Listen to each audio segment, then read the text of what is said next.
oo safiirkii kiyaanka Israa'iil iyo dad badan ba ay buunbuuninayeen oo gooni-goosadka oo ah 60kii ka hor ayaaba la aqoonsaday maxaa la yiraahdaa Soomaaliland dawladda ay u saciinay aqoonsigooda marka dawladda Soomaaliyeed calankeeda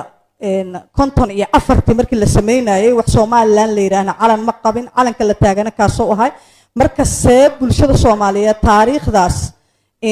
loo beenin karaa ayadoo qoraal ah ayadoo hadal aqoon-yahankan ka rabaa waxaan raacsiisanahay hal tacliiq barnaamijka maanta wuxuu ku saabsanay jawaanib kala duwan laakiin jaanibka arrimaha bulshada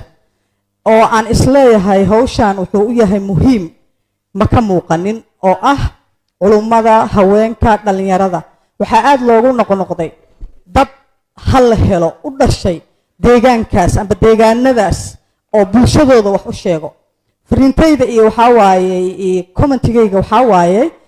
dadka mar walba culumada ayaa u indha ah waxaan rabnay marka culumada Soomaaliland amba waqooyi maxaa la yiraahdaa galbeed culumada joogta Hargeysa iyo Soonaheeda kaalintoodii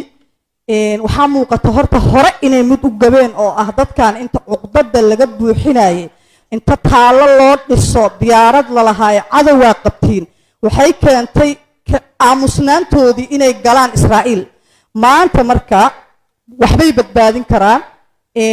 culumadaas iyo haweenka iyo dadka bulshada indhaha u ah inaysan wax magaradka aysan ku dayn marka mawaadiicda aan ka hadlayno inaan ku darno inaan waarino dadkaas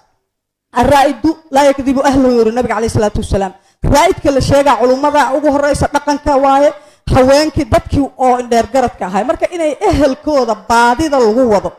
oo waandir cashiirta kala aqrabiin ay maraysaa maanta waandir cashiirta kala aqrabiin inay ka bilaabaan deegaankooda iyo dadkooda naarta lagu hogaamaa inay dadka ka soo celshaan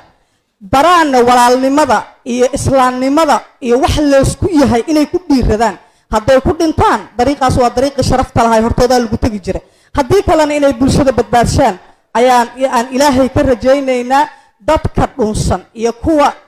habaar qabayaashaane waxaan leenahay Allahumma hdi qawmi fa innahum la ya'lamun waa ma santahay